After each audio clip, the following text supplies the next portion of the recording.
Seguidamente vamos a tener la presentación del doctor Castillo en relación a la reforma que se viene implementando en salud mental, en los servicios de salud referente a la salud mental, que es un problema tan crítico y también lo tenemos acostumbrado cada vez que prendo la radio, escucho al doctor Castillo, y así que vamos a tener la oportunidad de compartir sus experiencias. Muchas gracias, César. Muy buenas noches. Muchas gracias a la Academia, al Instituto Nacional de Salud. Y realmente un honor y un gusto estar compartiendo la mesa con tan diligentes maestros, y sobre todo que mucho de lo que voy a comentar ahora, ellos son los protagonistas también, ¿no? Voy a comentar esta experiencia, que es la que publicamos en el artículo, que es la implementación, resultados iniciales y sostenibilidad de una reforma de servicios de salud mental en el Perú entre el 2013 y el 2018. No, pero antes un poquito una breve reflexión sobre el tema de salud mental, ¿no? Cuando hablamos salud mental todavía nos suena extraño, nos suena un objeto extraño, esquivo, a veces peligroso, ¿no? Suena a eso, a noticias de periódico, de televisión, ¿no? Y es que la salud mental ha estado muy al margen de la medicina y de la salud pública, ¿no? Tal vez cuando Óscar hablaba del tema de los cuidados y cómo las poblaciones cuidan su salud, incluían el cuidado de la salud mental, pero en algún momento, en la modernidad, prácticamente la dejamos de lado y no pudimos verla, no nos pudimos dar cuenta. No, claro, cuando nosotros pensamos en salud y pensamos en salud física, en el cuerpo, cuando pensamos en el cuerpo, digamos, nos imaginamos rápidamente cabeza, tronco y extremidades, por lo menos, imaginamos funciones, corazón, función respiratoria, cardiovascular.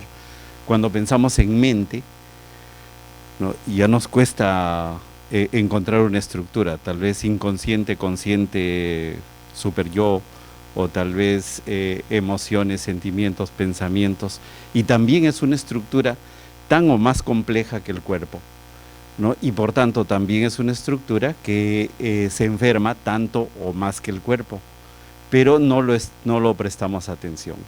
En el 2012 nos encontrábamos ante una situación que las personas de salud pública nos dábamos cuenta que pasaba algo, ¿no? Y una era que en estas encuestas o en estos estudios de carga de morbilidad se encontraba que la principal carga de morbilidad eran lo que se ponía como enfermedades neuropsiquiátricas, pero que detrás estaba problemas de salud mental, ¿no? Que la carga de morbilidad representaba más o menos entre el 10 y 20% según los estudios de salud mental, es decir, que de cada 100 problemas de salud, 20 tenían que ver con problemas de salud mental. No, sin embargo, teníamos solamente el 1 o al 2% del presupuesto, y ahí se sentía toda esta inequidad histórica en el pensar y manejar y gestionar la salud mental. Claro, en ese momento uno quería como cerrar esa brecha, ¿no? Y decíamos, ¿qué tenemos al otro lado? Porque pensábamos salud mental igual psiquiatras, y entonces tenemos 500 psiquiatras. Si los 500 psiquiatras se hubieran puesto a trabajar 24 horas al día atendiendo los problemas de salud mental, en un año no lográbamos cubrir ni la mitad de los problemas. Entonces hacía como imposible un cerrar estas brechas, y tal vez por eso un poco que se fueron dejando fuera de la agenda. No, sin embargo, en el 2012 ya se da una ley de salud mental en la que se modifica el artículo 11 de la ley de salud y se incorpora el tema de salud mental para cambiar de modelo hacia un modelo de salud mental comunitario. Yo recuerdo cuando empezamos la gestión del instituto y José era el viceministro de salud, ¿no? Y claro, él nos plantea ese desafío, digamos, ¿cómo ir cerrando esta brecha? Y claro, ¿qué teníamos? Teníamos 3 hospitales psiquiátricos, ¿no? y con eso era prácticamente imposible cerrar esa brecha, había que intentar nuevas cosas. En el mundo venía dándose un movimiento ya de salud mental global, ¿no? En la que habían planteamientos claros. Uno de ellos era el que incorporar la atención de salud en la atención primaria de salud, en la atención en general. Pero eso resultaba también como muy complicado, o sea, se intentaba, se hacía cosas, pero no pasaban grandes cosas, ¿no? Y siempre estaba el tema de que no se podía hacer. Entonces, ¿qué fue pasando en estos 6 años?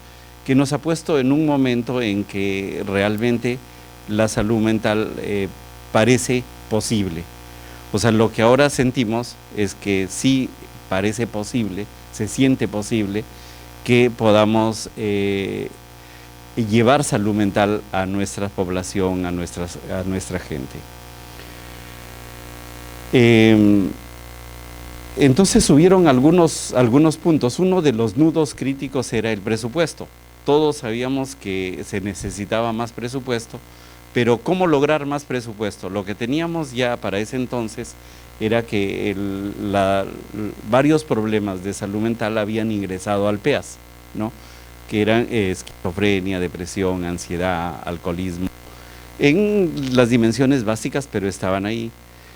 También lo que teníamos es que el Seguro Integral de Salud ya estaba cubriendo muchos de los problemas, como manifestó José también, incluso problemas muy costosos, ¿no? Pero en salud mental no pegaba.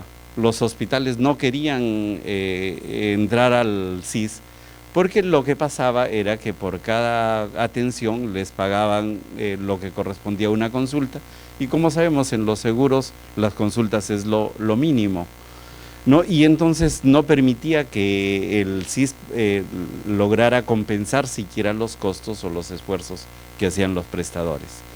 Entonces acá hubo un cambio importante y que va a significar lo que sería la revalorización de la atención en salud mental, y que es entender que las intervenciones en salud mental son de otro tipo, no están mediadas por tecnología, sino están mediadas por la relación entre las personas, y se da una interacción que puede ser tan compleja o tan eficaz o también tan dañina como una intervención física, ¿no? Y que son las terapias. Entonces, en este acuerdo con el SIS, el SIS reconoce las intervenciones en salud mental como intervenciones especializadas, ¿no? Y va a valorarlo de modo diferente. Entonces, una consulta psiquiátrica no es solamente la consulta como el resto de las consultas médicas, digamos, solo para diagnóstico, sino ya es una intervención. Al valorarla como intervención, entonces permite que tenga un mayor costo, y ese costo lo que hace, más que estar solamente en la situación, en la condición de costos administrativos, lo que hace le da un derecho a la persona. O sea, las personas pasan de ser indigentes a ser asegurados. Pero también esto mismo lleva a que el prestador se comprometa con un resultado, o con un producto por lo menos. Al comprometerse con eso, va a cambiar la dinámica de los hospitales psiquiátricos. O sea, cambia en el sentido, por ejemplo, de que ya requieren un sistema de información, de que empiezan a controlar su producción, de que el acto de atención ya es un acto auditable, el paciente está empoderado, y en realidad este ligero cambio no desencadena un gran cambio en lo que sería la atención de la salud mental. Esto más adelante se va a traducir, por ejemplo, en que el Instituto Nacional de Salud Mental en 3 años triplica su producción, ¿no? Mejora el acercamiento a la gente a través de estas defensorías del asegurado, porque cambia la dinámica. Entonces, una lección importante fue de que pequeñas cosas pueden producir cambios importantes en las instituciones. Otro de los cambios importantes en términos de financiamiento era que el financiamiento para salud mental estaba dentro de enfermedades no transmisibles. Entonces, cualquier dedicación de recursos para salud mental era quitarle a los otros. Entonces, ¿cómo le quitamos a cáncer? A ver, ¿cómo que vaya para depresión y le quitamos a cáncer? Resultaba como inviable, ¿no? Entonces, lo que se hace es un presupuesto por resultados. Pero acá es importante cómo es que un presupuesto de salud mental puede pasar para el MEF, si sabemos cómo es el MEF, que pide tantas evidencias y que todo esté medido, y cómo hacer mediciones de algo que aparentemente esté en el ámbito subjetivo. ¿No? Nosotros pensábamos que sí, pues habíamos logrado convencerlo al MEF, pero luego nos hemos enterado que el MEF ya estaba sensible, porque había todas estas denuncias y este tema del Tribunal de Garantías Constitucionales, que estaba conminando de alguna manera al Ministerio de Salud para que diera una respuesta de atención más que a la población, a las personas que estaban judicializadas.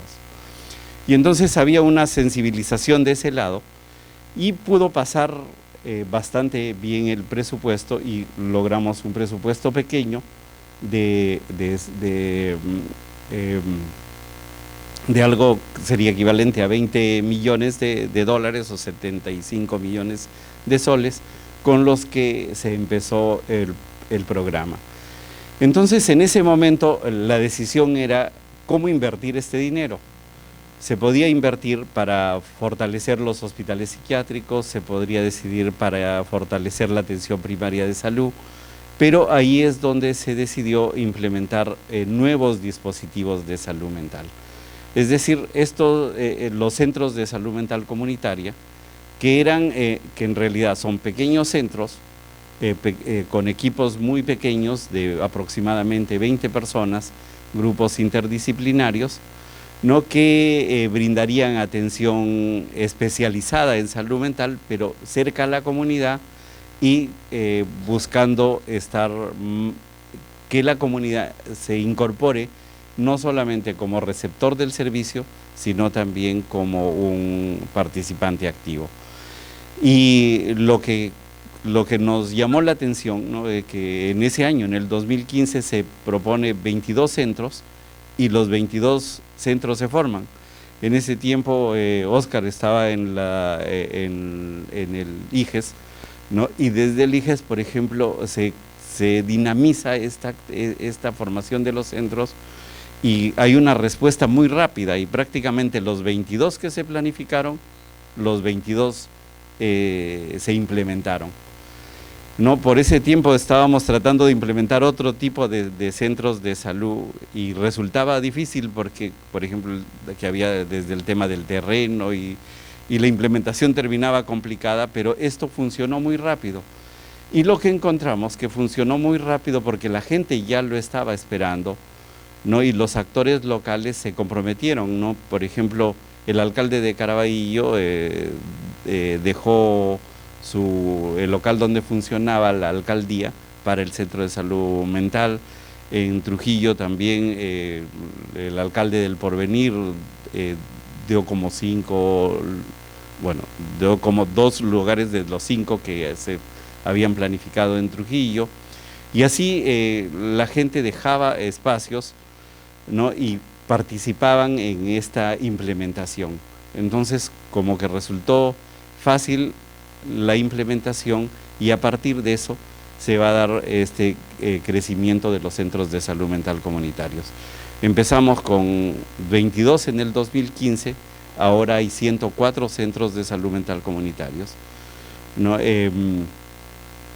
El presupuesto del PPR ha ido incrementando año a año, crece en un 30-40%, ¿no? Y el programa de implementación de centros de salud mental comunitario va creciendo. Cada centro va siendo una experiencia, ¿no? Yo hasta hace poco he estado trabajando en uno de los centros de salud mental comunitaria, ¿no? Porque eso también era la idea, cambiar, de trabajar y de que el centro de la atención de salud mental sea los hospitales, ir desplazando a los centros.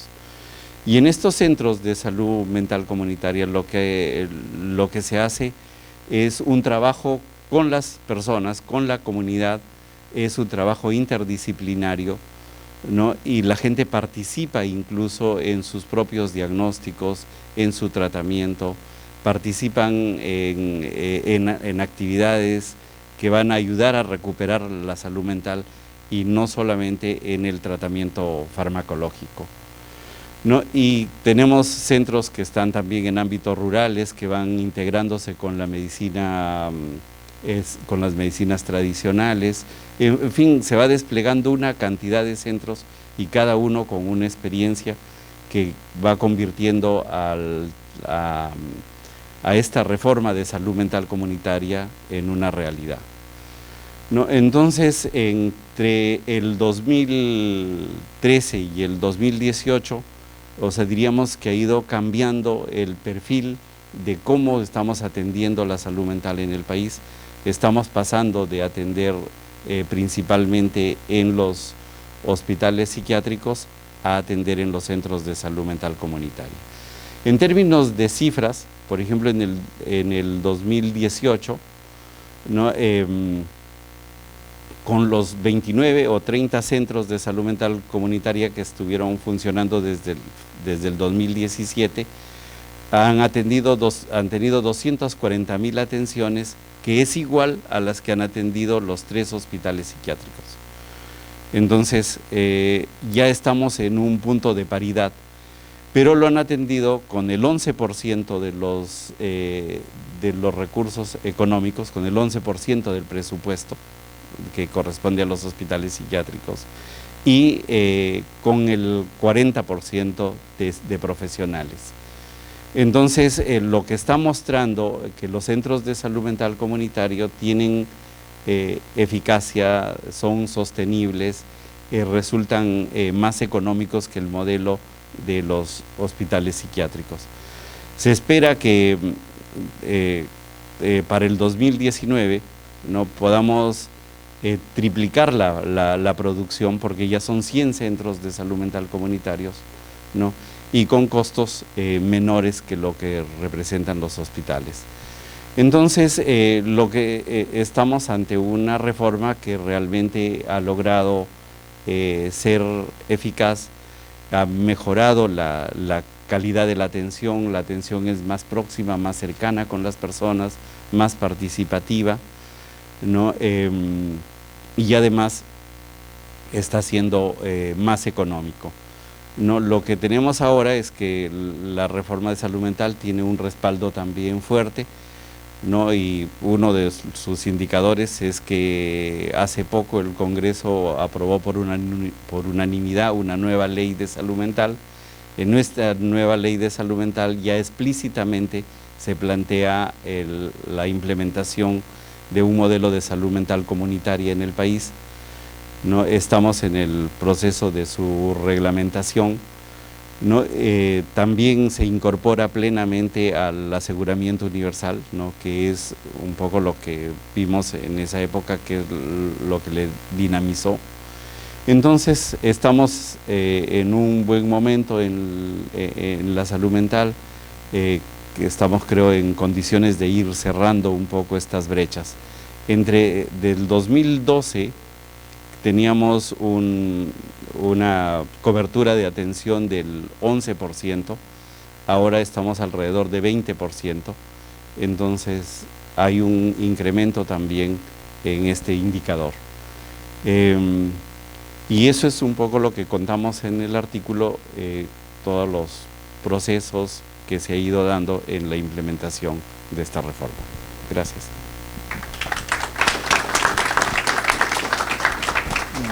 Muchas gracias, doctor Castillo. Creo que es importante la implementación de esta reforma y sobre todo la sostenibilidad, ¿no? Que muchas veces empiezan procesos y quedan. Yo creo que es una muestra de de la sostenibilidad que tiene este programa orientado al Centro de Salud Mental Comunitario.